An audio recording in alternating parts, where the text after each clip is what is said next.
अस्सलाम वालेकुम नाज़रीन प्रोग्राम लाइव लाइन साण करे मेज़बान डॉक्टर वाहिद बिश्मोन हाज़िर है नाज़रीन तव्हां ख़बर थियण प्रोग्राम में असां तव्हांखे मुख़्तलिफ़ बीमारियुनि जी ॼाण ॾींदा आहियूं मुख़्तलिफ़ मेहमान डॉक्टर असां सां गॾु हूंदा आहिनि अॼु जेका असां ॻाल्हि ॿोल कंदासीं उहा हाई ब्लड प्रेशर बाबति ॻाल्हि ॿोल कंदासीं नॉर्मल ब्लड प्रेशर त हर इंसान जो हूंदो आहे पर उहो वधी छो वेंदो आहे या घटी छो वेंदो आहे पर असां कोशिशि कंदा आहियूं तव्हांखे ॼाण ॾियूं त ब्लड प्रेशर वधी छो वेंदो आहे उनजा कहिड़ा सबब आहिनि उनजा क़िस्म केतिरा आहिनि उनखां बची कीअं सघिजे थो उनजे इलाज जा कहिड़ा तरीक़ा आहिनि ऐं जेकॾहिं ब्लड प्रेशर हाई आहे त ॿियूं कहिड़ियूं कॉम्प्लिकेशन्स या बीमारियूं थी सघनि थियूं अक्सर चयो वञे थो त हाई ब्लड प्रेशर में दिलि ते तमामु वॾो असरु थिए थो ऐं दिलि जूं बीमारियूं थी सघनि थियूं त असां कोशिशि कंदासीं तव्हांखे इन बाबति ॼाण ॾियूं इन सिलसिले में मूंसां गॾु जेको महिमान आहे उहो आहे डॉक्टर गुलज़ार अली बुरड़ो जेके पाण असिस्टेंट प्रोफेसर आहिनि NICVT कराची में डॉक्टर साहिब खां पुछंदासीं त ब्लड प्रेशर जो इलाजु कीअं आहे उनखां बची कीअं सघिजे थो उनजूं निशानियूं कहिड़ियूं आहिनि अचो त पंहिंजे महिमान सां ॻाल्हि ॿोल जो सिलसिलो शुरू कयूं अस्सलाम वालेकुम वालेकुम सलाम वॾी महिरबानी डॉक्टर गुलज़ार तव्हां पंहिंजो क़ीमती वक़्तु कढी असां वटि आयो डॉक्टर साहिबु जेकॾहिं असां ॻाल्हि करियूं त ब्लड प्रेशर त सॼे हर इंसान खे आहे पर हाई ब्लड प्रेशर जो वधी वञणु उन ते ॻाल्हाईंदासीं छा ब्लड प्रेशर जा के टाइप बि हूंदा आहिनि या हिकिड़ो ई ब्लड प्रेशर हूंदो आहे जी बिल्कुलु मुख़्तलिफ़ इन जी क्लासिफिकेशन आहे ब्लड प्रेशर जेको मोस्ट कॉमन या चई सघो था अहम जेको क़िस्म चयो वेंदो आहे जेको आम माण्हुनि खे बि ख़बर आहे त उनखे असां चवंदा आहियूं सिस्टलिक ब्लड प्रेशर ऐं डायस्टलिक ब्लड प्रेशर ऐं उनखे अलावा ॿियूं काफ़ी क्लासिफिकेशन या मुख़्तलिफ़ इक़साम आहिनि पर फ़िलहालु अॼु जेको असां मेन फोकस कंदासीं जंहिं ते ॻाल्हाईंदासीं उहो आहे त मथियों पाण सिंधीअ में चवंदा आहियूं मथियों ब्लड प्रेशर हेठियों ब्लड प्रेशर आसान लफ़्ज़नि में इहो छा हूंदो आहे त इहो ॿई गॾियल बि थींदो आहे सिस्टलिक डायस्टलिक या अलॻि अलॻि सिर्फ़ु मथियों ब्लड प्रेशर बि हाई थींदो आहे ब्लड प्रेशर आहे छा बेसिकली ब्लड प्रेशर न हाई ब्लड प्रेशर ज़्यादा वधीक जुमिलो सही थींदो छो त ब्लड प्रेशर त हर इंसान में नॉर्मल त हर कंहिंसां आहे पर हाई ब्लड प्रेशर छा वाध छो थी अचे वाध छो थी थिए हाई ब्लड प्रेशर छा आहे ब्लड प्रेशर हाई थींदो छो आहे उन जा असबाब छा आहिनि ऐं अगरि हाई ब्लड प्रेशर आहे त ख़बर कीअं पवंदी इनखे तशख़ीस चयो वञे थो त हाई ब्लड प्रेशर जॾहिं थींदो आहे त उनजो 90% असांखे ख़बर ई न हूंदी इहा ॻाल्हि सही आहे बिल्कुलु पूरी न सिर्फ़ु पाकिस्तान ईअं न आहे त सिर्फ़ु असांजे सिंध सूबे पाकिस्तान में इहा शइ आहे पर तव्हां वेल डेवलप जेके मुख़्तलिफ़ दुनिया में तमामु तरक़ी याफ़्ता ममालिक आहिनि उन्हनि में बि 50% अहिड़ा माण्हू आहिनि हाई ब्लड प्रेशर जा जिन खे ख़बर ई कान्हे त उन्हनि जो ब्लड प्रेशर हाई आहे इन करे इहो अहिड़ो टॉपिक आहे जंहिं ते जेतिरा दफ़ा ॻाल्हाइजे जेतिरी अवेयरनेस ॾिजे ओतिरो का घटि आहे कहिड़ा सबब आहिनि ब्लड प्रेशर थियण जा ब्लड प्रेशर जा कुझु त सबब अहिड़ा आहिनि जेके सेकेंडरी चवंदा आहियूं पाण जिन खे ठीकु कंदासीं त उहो सही थी सघे थो पर उहे बदकिस्मती सां उहे घटि हूंदा आहिनि ज़्यादातर जेको ब्लड प्रेशर हूंदो आहे तव्हां पाण सिंधीअ में हिकिड़ो जुमिलो चवंदा आहियूं ख़ानदानी ब्लड प्रेशर आहे या इडियोपैथिक जंहिंजो सबबु ख़बर ई कान्हे पर ब्लड प्रेशर आहे जेके सेकेंडरी काज़ आहिनि 4-5 उन में जेके ख़ासि कॉमन सबबु मां कुझु ॿुधाईंदुसि अगरि गुर्दनि जी बीमारी आहे बुकियुनि जी बीमारी आहे उन जे करे ब्लड प्रेशर हाई थींदो आहे बुकियुनि जे करे इहो रिवर्स बि थी सघे थो अगरि हाई ब्लड प्रेशर सालनि खां रहे त बुकियुनि में ख़राबी बि पैदा अची सघे थी ॿियो पाण हिकिड़ो जुमिलो चवंदा आहियूं थायराइड गुर्दूद उन जे प्रॉब्लम सां बि ब्लड प्रेशर हाई थी सघे थो टियों कुझु खाधा अहिड़ा आहिनि या ख़ासि करे लूणु नमक ज़्यादा एडेड करण सां सोडियम ज़्यादा हुजे त उहो हिकिड़ो डाइटरी चई सघूं था उन खां अलावा गुर्दनि खे जेके शरियानियूं रत ॾींदियूं आहिनि अगरि उन्हनि ॿिन्ही शरियानियुनि जी तंगी आहे त उन में ब्लड प्रेशर हाई थींदो आहे कुझु तव्हांखे हीअ शइ ज़रूरु ॿुधाईंदुसि त कुझु बॉडी बिल्डर्स हूंदा आहिनि या जेके रांदीगर हूंदा आहिनि स्पोर्ट्स एक्टिविटी कंदा आहिनि त उहा चांवर वारी गोरी स्टीरॉइड्स जेका मना हूंदी आहे उन्हनि ते उहा ज़्यादा यूज़ कंदा आहिनि स्टीरॉइड्स ज़्यादा यूज़ कंदा आहिनि त उन जे करे बि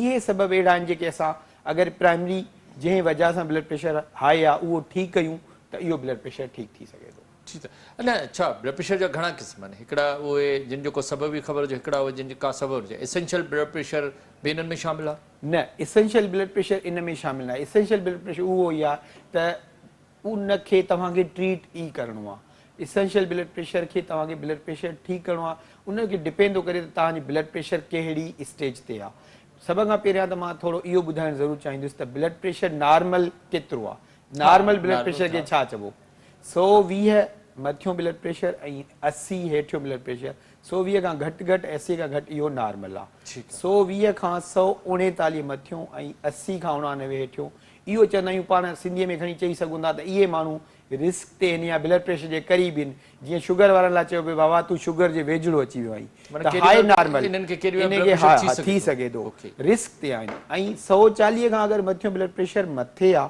ऐं हेठियों 90 खां मथे आहे, त इहे सॼियूं जेतिरियूं गाइडलाइन मुख़्तलिफ़ वक़्तनि में आयूं आहिनि, यूरोप मां, अमेरिका मां, जेके बि अमेरिकन हार्ट एसोसिएशन जूं गाइडलाइन उहे मुतफ़िक़ आहिनि त 140 खां मथियों अगरि मथे आहे ऐं हेठियों 90 खां मथे आहे त इहो हाणे ब्लड प्रेशर जो मरीज़ थी वियो, इन जो हाणे इलाजु थियणु घुरिजे।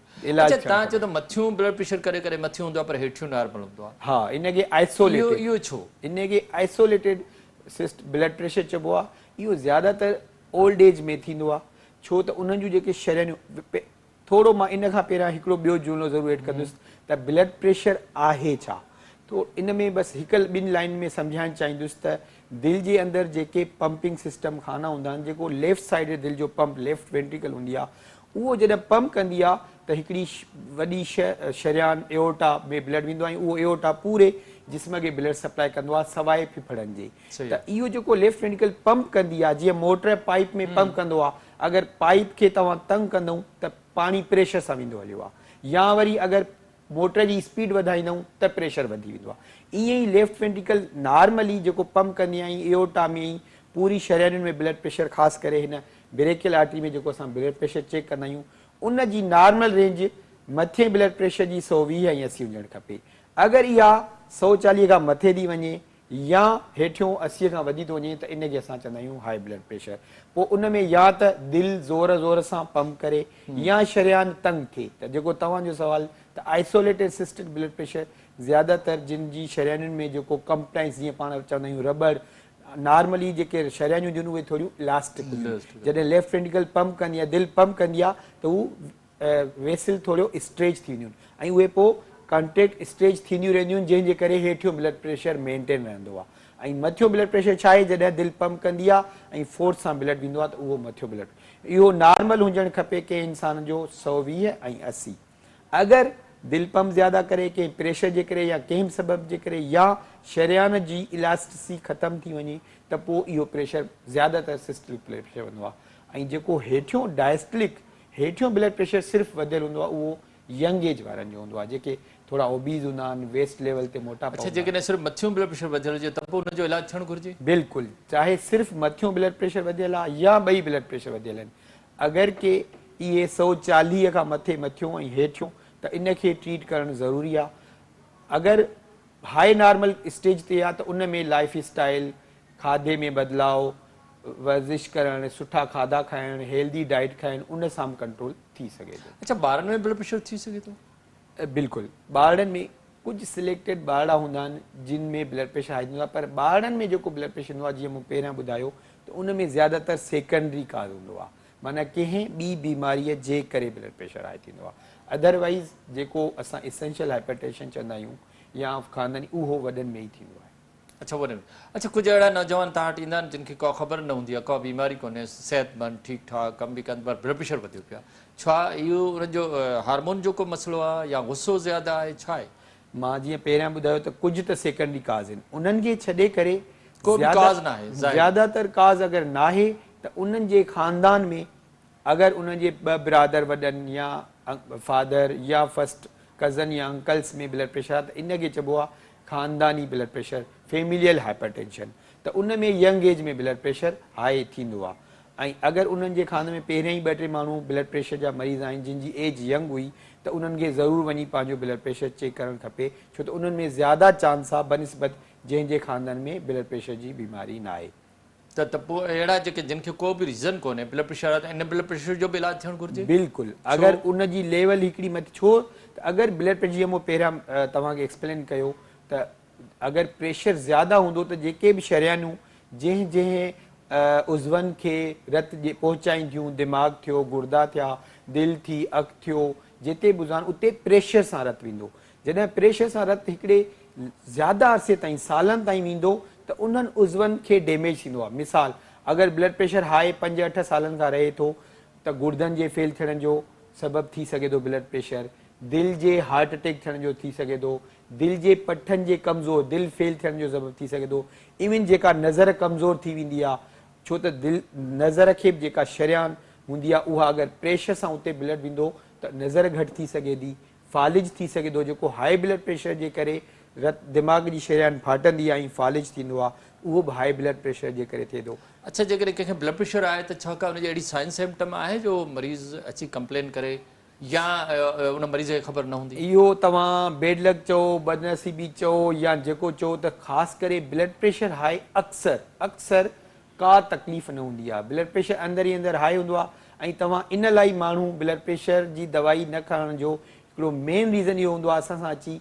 बहस कंदा आहिनि त डॉक्टर साहिबु जॾहिं मूंखे तकलीफ़ ई न आहे त मां ब्लड प्रेशर छो खायां, जॾहिं मुंहिंजो बीपी वधंदो आहे त मूंखे मथे में सूरु थींदो आहे ओॾी महिल मां गोरी खाई छॾींदो आहियां। इहो बिल्कुलु ग़लति तरीक़ो आहे। इहे माण्हू उन्हनि खां बि वधीक ख़तरनाक आहिनि जेके दवाई न खाईंदा आहिनि।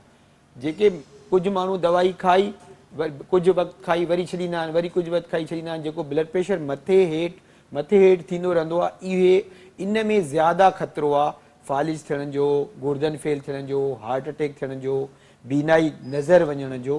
त ब्लड प्रेशर हिकिड़ी अहिड़ी बीमारी आहे जीअं शुगर आहे, ब्लड प्रेशर हिकु अहिड़ी बीमारी आहे अगरि हिकिड़ी स्टेज खां हाई ब्लड प्रेशर डायग्नोज थी वियो त उनखे सॼी ज़िंदगी दवा खाइणी आहे, कंट्रोल करणो आहे। बिल्कुलु उनखे कंट्रोल करणो आहे, हिकिड़ी नॉर्मल रेंज ताईं रखिणो आहे। हा, उहो अलॻि ॻाल्हि आहे त कुझु माण्हू थोरो मां पंहिंजी ॻाल्हि कंप्लीट करे वञा, इहो ज़रूरी आहे त कुझु माण्हू अहिड़ा हूंदा आहिनि जेके just border line blood pressure जा थींदा आहिनि। अगरि उहो पंहिंजो लाइफ स्टाइल ऐं खाधो पीतो सुठो रखंदा आहिनि त उन्हनि खे दवा जी ज़रूरत न पवंदी आहे। जी हा। अच्छा, जेकर को माण्हू काफ़ी वज़नी आहे, उनजो वज़न काफ़ी आहे, त छा अहिड़नि माण्हुनि खे ब्लड प्रेशर थी सघे थो? जी, डायरेक्ट ॾिसो वज़न ज़्यादा थियणु ब्लड प्रेशर न वधाईंदो आहे, पर इनडायरेक्टली तव्हां चई सघो था ख़ासि करे वेस्ट लेवल ते, बेल्ट लेवल ते अगरि मोटापो ज़्यादा आहे, सेडेंटरी लाइफ स्टाइल यानी हर वक़्तु वेठा आहिनि, ज़्यादा एक्टिविटी न आहे, खाधा पीता अहिड़ा आहिनि उन्हनि जा जंहिंमें गोश्त जो मिक़दार ज़्यादा इस्तेमालु था कनि, सब्जियूं बिल्कुलु नथा खाइनि, फ्रूट नथा खाइनि ऐं उन्हनि जो अंदरि कोलेस्ट्रोल बि ज़्यादा आहे, त इहे सभु शयूं मिली करे ब्लड प्रेशर वधाईंदियूं। अच्छा, छा दिलि जो को मरीज़ आहे उनखे ब्लड प्रेशर न आहे त छा उन दिलि जो मरीज़ जे करे ब्लड प्रेशर थी सघे थो? हा, जॾहिं दिलि जा पठा कमज़ोर थींदा आहिनि अॻिते हली पोइ उन में हिकिड़ो कंपेंसेटरी मैकेनिज़म थींदो आहे, उन जे करे ब्लड प्रेशर हाई बि थींदो आहे ऐं जेॾी महिल सफ़ा दिलि ज़्यादा कमज़ोर थी वेंदी आहे त ब्लड प्रेशर वरी लो थींदो आहे। पर ज़्यादा कॉमन बीपी हाई जे करे ई दिलि कमज़ोर थींदी आहे। अच्छा, तव्हां सम्झो जेकॾहिं ब्लड प्रेशर आहे त कहिड़ियूं बीमारियूं थी सघनि थियूं? अगरि ब्लड प्रेशर हाई आहे, 5-8 साल गुज़री विया आहिनि ऐं तमामु हाई आहे, त जेके मां 5-6 सबबु कॉम्प्लिकेशन या पेचीदगियूं पहिरियां ॿुधाया आयुसि त फालिज थियणु, ॿई क़िस्म जा फालिज, दिमाग़ जी शरियान फटंदी, रतु वहंदो दिमाग़ में त उहो बि फालिज आहे, या सालनि साल बीपी हाई रहंदो त जेके दिमाग़ ॾे शरियानियूं रतु खणी थियूं वञनि उन्हनि में आस्ते आस्ते स्ट्रेस थी तंगी थी करे एतिरो तंगी थींदी जो उन जे करे शरियान बंदि थी करे बि फालिज थिए थो। दिलि में 2 क़िस्म जी बीमारी, हार्ट अटैक थी सघे थो दिलि जी शरियान बंदि थियण जे करे, या बीपी हाई रही करे दिलि पंप करे दिलि जा पठा कमज़ोर थी वेंदा आहिनि, गुर्दा फेल थी सघनि था, नज़र जी बीनाई वञी सघे थी ऐं ईअं ई ब्लड प्रेशर ज़्यादा देरि तक हाई रहे त जिथे जिथे ॿिया ऑर्गन्स या उज़वा या पाण चवंदा आहियूं उन्हनि खे बि डैमेज थी सघे थो। अच्छा, जेकॾहिं कंहिंजो हाई ब्लड प्रेशर आहे पर उहो पंहिंजे दवाउनि जे ज़रिए सां कंट्रोल करे थो त पोइ छा उनजी दिलि ते असरु पवंदो? जेकॾहिं ब्लड प्रेशर कंट्रोल रखिजे त का बि ॻाल्हि कान्हे, माना उहे बिल्कुलु नॉर्मल जीअं हिकु आम माण्हू इंसान आहे जंहिंखे ब्लड प्रेशर न आहे। सिर्फ़ु कुझु माण्हू, ज़्यादातर माण्हू अहिड़ा हूंदा आहिनि ब्लड प्रेशर मरीज़ जंहिंखे सिर्फ़ु असां हिकिड़ी टेबलेट ते रखंदा आहियूं ऐं उन हिकिड़ी टेबलेट ते उनजो ब्लड प्रेशर कंट्रोल थी वेंदो आहे। घटि पोर्शन अहिड़ो माण्हुनि जो हूंदो आहे हाई ब्लड प्रेशर वारनि जो जिन खे 2 या 3, उहो बि अॼुकल्ह एॾियूं लेटेस्ट दवायूं अची वियूं जिन में 2 या 3 गोरियूं मिली करे हुननि खे खाइणी हिकिड़ी गोरी पवंदी जंहिंसां हू 2-3 गोरियुनि जेतिरो असरु थींदो ऐं उन्हनि जो ब्लड प्रेशर कंट्रोल थी वेंदो। अच्छा, अक्सर ब्लड प्रेशर जा मरीज़, शुगर जा मरीज़ हिकिड़ी ग़लती कंदा आहिनि त कॾहिं नागो करे छॾींदा आहिनि। उहो नागो केतिरो ख़तरनाक आहे दवा? बिल्कुलु, ॾिसो मां जीअं चयो त ही गोरीअ सां ब्लड प्रेशर कंट्रोल थो थिए। गोरी अंदरि वञी करे दिलि ते, रिसेप्टर्स ते, शरियानियुनि ते, दिमाग़ जेको कंट्रोल थो करे उन ते असरु थी करे त उहो ब्लड प्रेशर उन गोरीअ जे करे घटि थो रहे। अगरि जिन माण्हुनि जो ज़्यादा हाई आहे ऐं हू ज़्यादा पावरफुल या 2-3 जीअं मूं हाणे ॻाल्हि कई गोरियूं मिलाए करे थिए थो, उन्हनि जे लाइ थोरो ज़्यादा ख़तरनाक आहे गोरी छॾणु। हिकु वेलो कॾहिं मिस थिए थो, बहितर त आहे त हिकु वेलो बि हिकु टाइम बि मिस न कनि, पर हिकिड़े टाइम अगरि कॾहिं अहिड़ो को सिचुएशन अची थी वञे ॻोठनि में आहिनि जिथे दवा ख़तमु थी वई को हिकिड़ो ॾींहुं मिस थी वई त उन सां एॾो ज़्यादा रिस्क न आहे पर उन्हनि माण्हुनि लाइ ज़्यादा रिस्क आहे जिन जो तमामु हाई ब्लड प्रेशर। अच्छा कुझु माण्हुनि जो चवणु आहे त जेकॾहिं मूंखे ब्लड प्रेशर आहे ऐं मां रुॻो लूणु न खावां त मुंहिंजो ब्लड प्रेशर ख़तमु थी वेंदो, इहा ॻाल्हि सही आहे? इहा कंहिं हद ताईं उन्हनि माण्हुनि लाइ सही आहे जिन जो जस्ट बॉर्डर लाइन थोरो ज़्यादा आहे। जीअं मां पहिरियां ॻाल्हि करे वियुसि त उहो लूणु पंहिंजो बिल्कुलु बंदि लूणु करण बि सही न आहे छो त लूणु बि तव्हांजे खाधे जे लाइ ज़रूरी आहे जेको असांजे जिस्म में नमकियात, पर उहो अगरि लूणु घटि थो करे वाक करे थो जीअं जेके लूण में मिक़दार वारियूं शयूं पंहिंजूं अहिड़ा खाधा नथो खाए, फ्रूट थो खाए, फ्रेश भाॼियूं थो खाए, पंहिंजो वाक थो करे त उहो बग़ैर गोरीअ जे बि उनजो कंट्रोल थी सघे थो बशर्त त उनजो ब्लड प्रेशर उन रेंज में न हाई ब्लड प्रेशर आहे तव्हां उनखे दवा ॾिनी त भई तव्हां गोरी खाओ, चए थो न हाणे गोरी नथो खावां पर मां लूण वारी शयूं नथो खावां, इहो बिल्कुलु इहो नॉर्मल करे सघे थो उनखे? इहो तव्हां तमामु अहम सुवाल कयो आहे। इहो कुझु माण्हुनि जो ग़लति कॉन्सेप्ट आहे। अगरि कंहिं इंसान जो ब्लड प्रेशर मथियों 180 90 आहे 170 आहे हेठियों 100 या 105 या 110 लूणु घटि करण सां या जेतिरियूं मूं ॻाल्हियूं ॿुधायूं लाइफ स्टाइल चेंज करण सां सिर्फ़ु 10 मिलीमीटर घटिजी सघे थो। त अगरि कंहिंजो 170 आहे त 160 ताईं ईंदो त 160 छा नॉर्मल आहे या 110 हेठियों ब्लड प्रेशर आहे त उहो 100 ताईं अची सघे थो त छा 100 नॉर्मल आहे? इन जो जवाबु आहे न। त उहो ग़लति फ़हमीअ में आहिनि। इन्हनि सभिनी शयुनि खे मिलाए करे सिर्फ़ु 10 खां 15 मिलीमीटर ब्लड प्रेशर घटाए सघिजे थो त इन्हनि माण्हुनि खे गोरी कुझु माण्हुनि जो चवणु आहे को अहिड़ो तरीक़ो आहे डॉक्टरनि खां पुछो त जेको हाई ब्लड प्रेशर आहे उहो बग़ैर दवाउनि जो असांजो नॉर्मल रहे? न, अहिड़ो को बि तरीक़ो न आहे। सिर्फ़ु उहे ई सबब जेके सेकेंडरी वारा थी सघंदा, अदरवाइज़ ॾिसो अगरि हिकु तरफ़ सिर्फ़ु हिकिड़ी गोरी खाइणी आहे जंहिंजे करे सॼी ज़िंदगी तव्हां केतिरियुनि पेचीदगियुनि खां कॉम्प्लिकेशन खां बची सघो था, ॿिए तरफ़ अगरि तव्हांजो बीपी हाई थो रहे त कंहिं न कंहिं घड़ीअ कंहिं न कंहिं पल में या साल में या कुझु अरसे बाद तव्हांखे फालिज थियण जो ख़तरो आहे, हार्ट अटैक थियण जो ख़तरो आहे, गुर्दा फेल थियण जो ख़तरो आहे, बीनाई नज़र वञण जो ख़तरो आहे। त तव्हां उहे सभु ख़तरा हिकु साइड ते उछलाए सिर्फ़ु हिकिड़ी गोरी छो नथा खयो? त हीउ प्रोग्राम जेको तव्हां सभ खां पहिरियां तव्हांजो शुक्रिया, सिंध टीवी वारनि जो शुक्रिया, डॉक्टर साहिबु तव्हांजो तमामु त हिन सां त जेके जेके ॿुधनि था ऐं उहे वरी पंहिंजे रिश्तेदारनि दोस्तनि ताईं इहो पैगाम पहुचाइनि त जिन जो बि ब्लड प्रेशर हाई आहे उहे पंहिंजो अगरि डॉक्टर दवाई चई आहे त पंहिंजी दवा ज़रूरु खाइनि ऐं जिन अञा ताईं चेक न कयो आहे त उहे पंहिंजो ज़रूरु चेक। ब्लड प्रेशर जे करे ज़रूरी हार्ट अटैक थिए? ॾिसो चांस अगरि तव्हां या असां आया आहियूं हिन स्टूडियो में ड्राइव करे आया आहियूं कार त हज़ारनि मां कंहिं गाॾीअ जो एक्सीडेंट थियो, अगरि असां ड्राइव कंदासीं त असां बि रिस्क ते हुआसीं त असांजो बि एक्सीडेंट थी सघे थो, पर जेको ड्राइविंग ई न कंदो रोड जे साइड तां ईंदो छा उनखे उनजो एक्सीडेंट थींदो? न थींदो।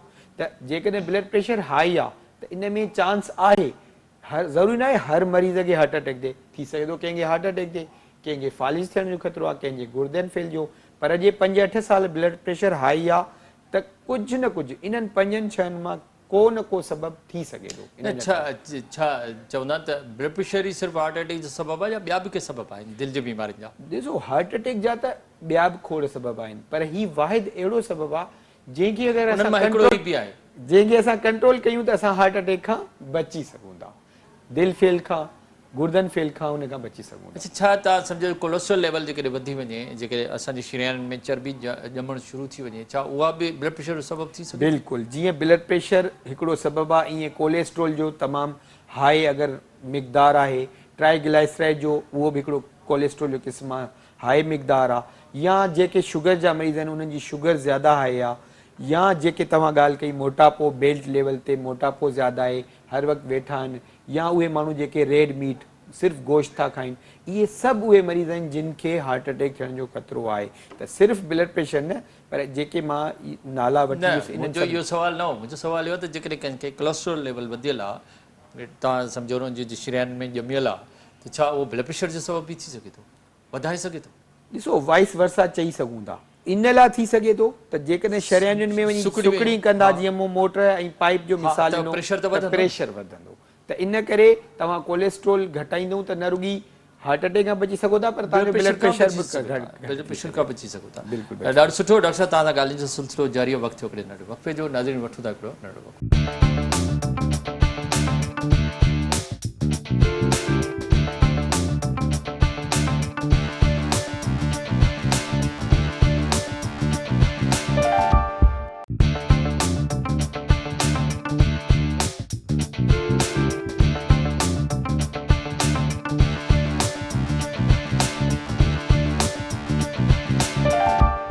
वेलकम बैक नाज़रीन। तो पंहिंजी ॻाल्हि जो सिलसिलो ॿीहर पंहिंजे महिमान सां शुरू। जैसे ॾाढो ज़बरदस्त असांखे वक़्फ़े पहिरीं ॼाणनी। अच्छा, जेकॾहिं ब्लड प्रेशर जो मरीज़ आहे या कंहिं मरीज़ जो तव्हां जॾहिं ब्लड प्रेशर चेक कंदा, छा उनजो को प्रोटोकॉल आहे या बसि जीअं आयो मरीज़ उहो तव्हां चेक करे छॾियो? तमामु बहितरीनु सवाल कयो आहे तव्हां। ब्लड प्रेशर चवंदा आहिनि न, हर शइ जा कुझु आदाब हूंदा आहिनि। हा, उनजो बि आदाब हूंदा, कीअं चेक कजे? ब्लड प्रेशर चेक करण जा बि कुझु आदाब हूंदा आहिनि। ब्लड प्रेशर चेक करण खां पहिरियां कुझु कलाक चांहि न पीतल हुजे, काफ़ी न पीतल हुजे, अहिड़ी शइ न पी या तेज़ किथां हली आयो आहे डॉक्टर वटि ऐं फ़ौरन ब्लड प्रेशर डॉक्टर चेक कयो आहे, त इहो सही न आहे। ब्लड प्रेशर चेक करण खां पहिरियां 10 खां 15 मिंट रिलैक्स हुजणु खपे। जीअं मां चेयर्स ते कुर्सी ते वेठो आहियां, टेक लॻायल हुजे, टंगियूं लटकियल हुजनि, रिलैक्स हुजे। जेको ब्लड प्रेशर जो असां आलो चेक कंदा आहियूं, उनजो जेको कफ आहे उहो दिलि लेवल ते हुजे, हेठि या मथे जीअं पाणीअ जे कालम जो प्रेशर चेंज थींदो आहे त दिलि जे लेवल ते हुजे। सभ खां सुठो आलो जेको पुराणो तरीक़ो आहे मरकरीअ वारो ब्लड प्रेशर चेक करण जो मेथड अॼु बि गोल्ड स्टैंडर्ड आहे। सभ खां बहितरु उहो। डिजिटल बि चेक करे सघो था, पर उन में कुझु मिस्टेक या एरर्स अचण जा चांस आहिनि। उन खां अलावा ब्लड प्रेशर जी हिकिड़ी रीडिंग काफ़ी न आहे। ब्लड प्रेशर जी 2 खां 3 रीडिंग्स थियनि ऐं बहितरु इहो आहे 1 खां 4 हफ़्ता खां पोइ 2 रिपीट करणु खपे। अगरि 2 या 3 रीडिंग्स मां 3 रीडिंग मां 2 रीडिंग्स ब्लड प्रेशर जूं हाई आहिनि, वरी जॾहिं दुबारा 1 हफ़्ते या पोइ बाद में बि चेक थियो, उन महिल बि ब्लड प्रेशर हाई आहे, त पोइ तव्हां लेबल करे सघो था। छो त जीअं मूं पहिरियां ॿुधायो त ब्लड प्रेशर तव्हां मरीज़ खे लेबल कयो त बाबा तव्हांजो ब्लड प्रेशर हाई आहे, त हाणे उनखे सॼी उमिरि उनजो इलाजु करिणो पवंदो। त इन करे ब्लड प्रेशर चेक करणु, अगरि तव्हां अहिड़े कंहिं डॉक्टर या कंहिं बि फिज़िशियन वटि विया आहियो, तव्हां हली करे वियो हुन बसि हिकिड़ी रीडिंग में चेक कयो, ब्लड प्रेशर 140 80 हो बॉर्डर लाइन हो तव्हांखे चई छॾियईं त तव्हां ब्लड प्रेशर जा मरीज़ आहियो, त मां इन ॻाल्हि खे रद्द थो कयां। इहो सही ॿी कहिड़ी इन्वेस्टिगेशन आहे ब्लड प्रेशर जी? ब्लड प्रेशर सिर्फ़ु चेक कयो, उन खां अलावा अॻिते दिलि जे लिहाज़ सां अगरि पुछणु चाहींदूं त दिलि जी पटी ऐं दिलि जो टीवी एक्सरे, जीअं अल्ट्रासाउंड पाण चवंदा आहियूं, ईअं इको कार्डियोग्राफी दिलि जे अल्ट्रासाउंड खे चइबो आहे। इहे टेस्टूं अगरि तव्हांखे डॉक्टर एडवाइस करे थो त उहे बि करणु खपनि, छो त इहे बि इन में बेसलाइन टेस्टुनि में अची थियूं वञनि। ख़ासि करे अगरि तव्हांजी एज 40 खां मथे आहे, तव्हां हलो कयो था, तव्हांखे सहको थो थिए या बोझ थो अचे, त कुझु फर्दर टेस्ट बि थियणु खपनि, पोइ ब्लड प्रेशर जी ट्रीटमेंट शुरू। ऐं जीअं मूं चयो सेकेंडरी काज़ रूल आउट कजनि। अगरि ख़ासि करे नंढी उमिरि में ब्लड प्रेशर हाई थो अचे, ख़ानदान में हिस्ट्री बि न आहे, त पोइ गुर्दनि जो अल्ट्रासाउंड, गुर्दनि जी जेके शरियानियूं वञनि जूं जंहिंखे असां डॉपलर अल्ट्रासाउंड, थायराइड जी टेस्ट थियणु खपे, स्टीरॉइड जे बारे में सवाल करणु खपे त स्टीरॉइड यूज़ त नथा कनि, छा उनजे खाधे में को अहिड़ी शइ जंहिंमें नमक ज़्यादा आहे। एंजियोग्राफी मोस्टली असां दिलि जे कंहिं मर्ज़ में कंदा आहियूं, छा ब्लड प्रेशर जॾहिं हुजे त बि एंजियोग्राफी करे को मरीज़ खे ॾिसी सघिजे थो? सिर्फ़ु अगरि ब्लड प्रेशर हाई आहे त एंजियोग्राफी जी ज़रूरत न आहे। हा, अगरि ब्लड प्रेशर बि हाई आहे, कोलेस्ट्रोल बि वधियल आहे, शुगर बि आहे, या ब्लड प्रेशर हाई आहे, मरीज़ चए थो जब मां हलां थो मूंखे सीने में सूर थो पए, वरी रुकजणो थो पए, रुकजांदो त सही थो वञे, माना दिलि जी तकलीफ़ जो बि शक अचे, त पोइ असां उन मरीज़ जी बेसलाइन टेस्टुनि खां पोइ असांखे लॻंदो आहे त हाणे हिन जी एंजियोग्राफी करणु खपे। छा ॾिसंदा आहियो तव्हां? जी, एंजियोग्राफी पहिरियां त तव्हां अगेन एंजियोग्राफी ते तस्वीर आहे, हिकु एक्सरे आहे, छा आहे एंजियोग्राफी? एंजियो यानी शरियान, गिराफी यानी पाण चवंदा आहियूं गिराफ शक्ल फार्म, त शरियान कोरोनरी दिलि जे शरियानुनि खे चइबो आहे कोरोनरी एंजियोग्राफी, माना दिलि जी शरियानियूं जेके दिलि खे रत थियूं ॾियनि उनखे ॾिसण जी टेस्ट खे एंजियोग्राफी चइबो आहे। हाणे उहा कोरोनरी एंजियोग्राफी आहे छा? अक्सर मरीज़, तव्हां इहो तमामु भलो सवाल कयो आहे। असां जॾहिं मरीज़नि खे चवंदा आहियूं त तव्हांखे एंजियोग्राफी करणु खपे, त हू सम्झंदा आहिनि को ऑपरेशन आहे, को कट मिलंदो, को अलाए कीअं थींदो, त उहो भॼी वेंदा आहिनि या चवंदा आहिनि असांखे एंजियोग्राफी त कराइणी न आहे।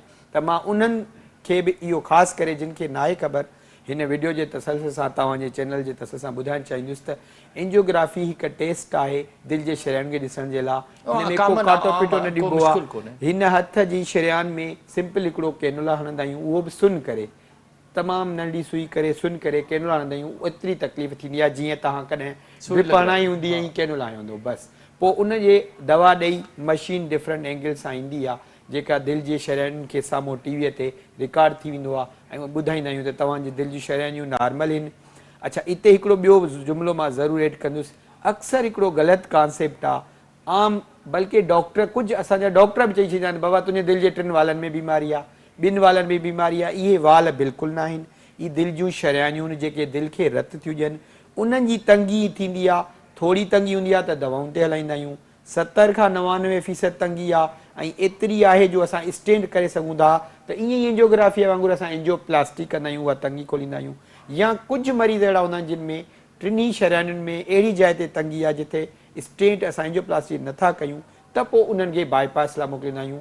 बाईपास हिकु ऑपरेशन आहे, एंजियोग्राफी हिकिड़ो नॉर्मल प्रोसीजर आहे जंहिंमें टेस्ट कयो वेंदो। बिल्कुलु दिलि जे जंहिंमें टेस्ट कयो वेंदो। अच्छा डॉक्टर साहब, जेकॾहिं असां अचो त टेंशन जेको आहे उहो बि चवंदा त असांजे आर्टरीज़ खे सुकड़ाईंदो आहे, उन में बि जेको छा उहो ब्लड प्रेशर सबबु थी सघे थो? पंहिंजे सिंधीअ में चवंदा आहिनि त ख़ुशीअ जहिड़ी खोराक न आहे, ग़म जहिड़ी त स्ट्रेस, जेको स्ट्रेस डायरेक्ट स्ट्रेस तमामु हद खां वधीक स्ट्रेस आहे त हार्ट अटैक थी सघे थो। अदरवाइज़ स्ट्रेस प्रोन करे थो, प्रिसिपिटेट करे सघे थो, अंदरि जी बीमारीअ खे ज़ाहिर करे सघे थो, उन जी स्पीड खे वधाए सघे थो। पर डायरेक्ट स्ट्रेस सां हार्ट अटैक थियण जा तमामु घटि आहिनि। पर स्ट्रेस सुठी शइ न आहे, इन करे स्ट्रेस ॾियणु माना पंहिंजो पाण खे ई नुक़सान या बीमारी जो सबबु थियणु जेका वधि में वॾी परेशानी आहे उनखे जेकॾहिं फेस नथा करे त बीमारी जो सबबु थी थो। अच्छा, शुगर वारे मरीज़ खे ब्लड प्रेशर थी सघे या ब्लड प्रेशर वारे मरीज़ खे शुगर थी सघे थी? शुगर वारे मरीज़ खे त चई सघूं था ब्लड प्रेशर, छो त शुगर जॾहिं हाई थींदी आहे सालनि ताईं हाई रहंदी आहे त दिलि जे शरियानियुनि या जेके जेके शरियानियूं उन्हनि में तंगी थींदी आहे त तंगी थींदी त अगेन प्रेशर वधंदो, दिलि ते असरु थींदो, दिलि जे शरियानि में तंगी थींदी त दिलि ते प्रेशर वधंदो, दिलि खे सही रत हाइपर टेंशन थी सघे थो। पर हाइपर टेंशन जे करे शुगर न थींदी आहे, शुगर थियण जा हिकिड़ा अलॻि सबबु हूंदा आहिनि। शुगर करे ब्लड प्रेशर थी सघे, ब्लड प्रेशर जे करे शुगर नथी थी सघे, छो त उहो हिकिड़ो अलॻि आहे। अच्छा डॉक्टर साहब, मूंखे इहो ॿुधायो त हाणे ट्रीटमेंट ते था अचूं, ब्लड प्रेशर जो ट्रीटमेंट तव्हां क्लिनिकली चेक कयो, ब्लड प्रेशर 2 या 3 रीडिंग आहे जेकॾहिं हाई आहे त बसि का इन्वेस्टिगेशन करण जी ज़रूरत कान्हे, तव्हां हुनखे ट्रीटमेंट लिखी छॾंदो ईअं? बेसलाइन इन्वेस्टिगेशन त असां हर मरीज़ जी कंदा आहियूं, पर जेकॾहिं इहो फ़ैसिलो थी वियो आहे त ट्रीट करिणो आहे, हाणे ब्लड प्रेशर जो मरीज़ आहे, पोइ असां ॾिसंदा आहियूं त उहो कहिड़ी स्टेज में आहे। अगरि के उहो स्टेज 1 में आहे त पोइ कोशिशि कंदो आहियां, जेका मुंहिंजी ख़ासि करे प्रैक्टिस हूंदी आहे त मां कोशिशि कंदो आहियां उनजो लाइफ स्टाइल पुछंदो आहियां। अच्छा, लाइफ स्टाइल जी तव्हां ॿिए दफ़े ॻाल्हि, उहो छा आहे लाइफ स्टाइल, छा चेंज करे? बिल्कुलु लाइफ स्टाइल में छा खाधो पीअण खाइण पीअण छॾे ॾे? न, लाइफ स्टाइल जो मक़सदु इहो आहे त अहिड़ी जॉब वारा जेके हर वक़्तु वेहनि था, घरां निकिता गाॾीअ में वेठा, गाॾीअ मां ऑफिस में वेठा, वरी ऑफिस मां गाॾीअ में घर, बिल्कुलु हलणु आहे, स्ट्रेसफुल लाइफ स्टाइल आहे, सेडेंटरी आहे, चहलकदमी न आहे, त उन्हनि खे घुर्जे पंहिंजे इन फेज़ खां निकिरी करे पंहिंजे लाइ टाइम अधु कलाकु 40 मिंट ॾियनि। मॉर्निंग में थी सघे त बेस्ट आहे मॉर्निंग वॉक कनि। हिकिड़ो त इहो खाधे पीते में जीअं मां पहिरियां ॿुधायो त रेड मीट गोश्त जो मिक़दार घटाइनि, मच्छी, सब्जियूं, दालियूं, ड्राई फ्रूट इन जो इस्तेमालु कनि, इन सां खाधे वारो सुठो एलिमेंट एड थी वेंदो। लूण खे घटाइनि। अगरि मोटापो आहे ख़ासि करे बेल्ट लेवल ते त पंहिंजो वज़न घटाइनि, ऐं अगरि स्ट्रेसफुल लाइफ हुननि जी आहे, जेको बि हुननि जो सबबु स्ट्रेस वारो आहे उन शइ खे घटाइनि, त इन खे चइबो आहे हेल्दी लाइफ स्टाइल। त लाइफ स्टाइल चेंज, खाधे पीते में नमक घटाइणु, हेल्दी डाइट करण सां अगरि जस्ट थोरो ब्लड प्रेशर मथे आहे उन्हनि जो त मूं जीअं पहिरियां ॿुधायो 10 मिलीमीटर बग़ैर दवा जे इहे फेज़ वारा अची वेंदा। पर जे ब्लड प्रेशर ज़्यादा हाई आहे त इहो लाइफ स्टाइल त उन्हनि खे बि करिणो आहे, प्लस हिकु टेबलेट असां उन्हनि खे का बि हिकु टेबलेट ॾिसंदा आहियूं त उनजी एज छा आहे, उन सां ॿियो छा आहे, हिकु टेबलेट शुरू करे। पर अक्सर माण्हू चवंदा आहिनि न मां डेली जेको 1 कलाक वॉक थो कयां या रनिंग थो करियां, हाणे मूंखे दवा खाइण जी ज़रूरत कान्हे, भले मूंखे डॉक्टर लिखी हुजे, इहा सोच उन्हनि जी सही आहे ग़लति आहे? न, बिल्कुलु ग़लति आहे। ऐं काफ़ी सारा माण्हू रेज़िस्ट कंदा आहिनि, हिन पाकिस्तान हिन सूबे ताईं न पूरी दुनिया ताईं हर इंसान रेज़िस्ट कंदो आहे। अगरि तव्हां ते कॾहिं का अहिड़ी स्टेज ईंदी अलाह न करे तव्हांखे गोरी मां बि रेज़िस्ट कंदुसि, पर जेकॾहिं मां डेली कलाक जेको सो रनिंग कयां थो, हाणे नॉर्मल आहियां, मां छो गोरी वठां? ॾिसो, अगरि भले रनिंग करे थो, लाइफ स्टाइल भलो कयो अथई, उनजे बावजूदि अगरि हुनजो ब्लड प्रेशर मथियों 150, 160, 170 आहे, हेठियों 100 खां मथे आहे, त हुनजे लाइ दवा तमामु ज़रूरी आहे, हद खां वधीक ज़रूरी आहे। जे न त इहा ज़्यादा अरसे ताईं हलंदो ब्लड प्रेशर त नुक़सानु ॾेई सघे थो, त उनखे डॉक्टर जी ॻाल्हि मञणु खपे। न, दवा खे बि गॾु रखणु। अच्छा, इन्हनि दवाउनि जा के साइड इफेक्ट बि आहिनि? बिल्कुलु। ॾिसो, दवा जा साइड इफेक्ट मां बसि इन लाइन में ख़तमु कंदुसि इन ॻाल्हि खे त जेकॾहिं नथो खाए त त केतिरा नुक़सान थियण जा चांस आहिनि। बिल्कुलु ऐं बीमारी जेकॾहिं टेबलेट खाए थो त हज़ारनि मां कंहिं हिकिड़े या ॿिनि या पंजनि मरीज़नि खे थोरो कुझु साइड कुझु इफेक्ट side थियनि था, effect। जेके बहितर तरीक़े सां या असां उहा गोरी चेंज करे छॾींदा आहियूं त उहे साइड इफेक्ट ख़तम थी वेंदा अच्छा, हिन में या को उनखे डोज़ ठीक कंदा हेठि आहियूं। मथे बि करे सघजनि था, उन्हनि जा बि फ़र्क़ु हूंदो आहे? बिल्कुलु, अगरि कंहिं टेबलेट जे हाई डोज सां साइड इफेक्ट थिए थो त असां उन गोरीअ जो डोज़ घटाए उन जी जाइ ते ॿी टेबलेट या उनखे रिप्लेस कंदा आहियूं, चेंज करे छॾींदा आहियूं, ॿी गोरी कंदा आहियूं त उहो साइड इफेक्ट ख़तम थी वेंदो आहे। अच्छा, नशे जो केतिरो रोल आहे ब्लड प्रेशर आहे? सिगरेट पियो था, हुको पियो था, मुख़्तलिफ़ असां नशा करियूं था, पान खाऊं था, गुटको खाऊं था, छा इन्हनि जो बि को असांजे जिस्म ते असरु आहे त ब्लड प्रेशर थिए? तव्हां इहा ॻाल्हि थोरो मूंखे 2 मिंट ॾिनो त मां इन ते नशो ज़रूरु त कयूं ॻाल्हाइणु था न चाहींदुसि, असां? छो जीअं त सिगरेट नशो कहिड़े बि फॉर्म जो, चाहे निकोटिन, चाहे उहो सिगरेट, पान, गुटको, अलाए केतिरा नाला आहिनि, हा। कीसो, जेम, इहे सभु नशा, ब्लड प्रेशर त हिकिड़ी नंढी शइ आहे, इहे अहिड़ा नशा आहिनि जिन जे करे हार्ट अटैक, कैंसर, मैदे जी बीमारी, काफ़ी सारियूं बीमारियूं थियनि थियूं।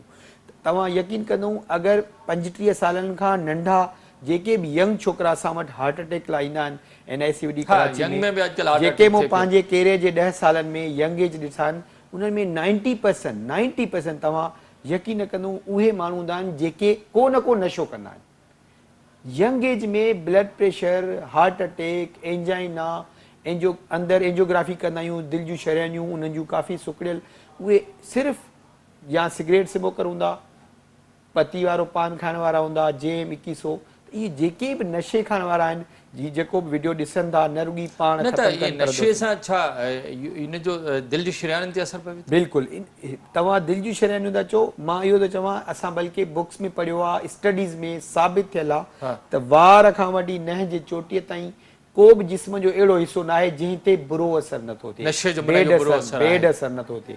तंहिंजे करे मां रुॻी ब्लड प्रेशर न, पर चई वियुसि त गले जी कैंसर, हा, फेफड़नि जी ॿियूं कैंसर, बीमारियूं थी मैदे, सघनि थियूं। काफ़ी सारियूं बीमारियूं अच्छा, थी सघनि जेको हाणे ब्लड प्रेशर जो तव्हां ॾाढो सुठो असांखे तफ़सील सां ॿुधायो त जेकॾहिं कंहिंखे ब्लड प्रेशर आहे उहो सही तरीक़े सां उनजी लाइफ स्टाइल चेंज करे ऐं प्रॉपर उनजो इलाजु मौजूदु आहे?